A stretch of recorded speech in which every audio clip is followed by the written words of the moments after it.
The number of Americans who have mistakes on their credit reports is staggering. A 60 Minutes report exposed that most people cannot even correct the problems. CBS 2's Christine Sloan follows up. Meg Pasternak says a mistake on her credit report nearly destroyed her credit.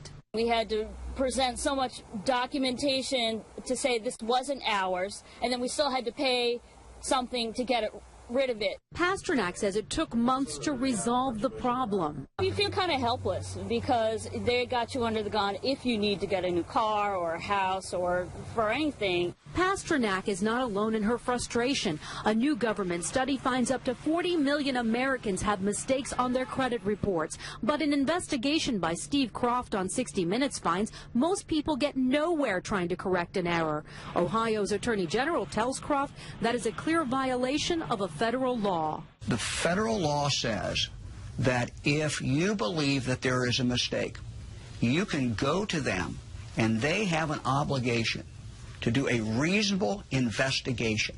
They're not doing a reasonable investigation. End result, if we're successful, is a deletion of that record from your credit report. The credit pros in Newark help people fight agencies like TransUnion and Experian. All the information they receive from a customer, they translate it into a code. They don't forward the letter and the proof of payment to the creditor.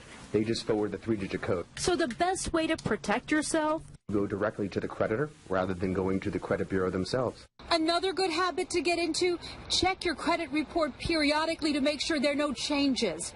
In Clark, New Jersey, Christine Sloan, CBS 2 News. And like 60 Minutes, we were unable to get an actual person at the 3 credit reporting agencies.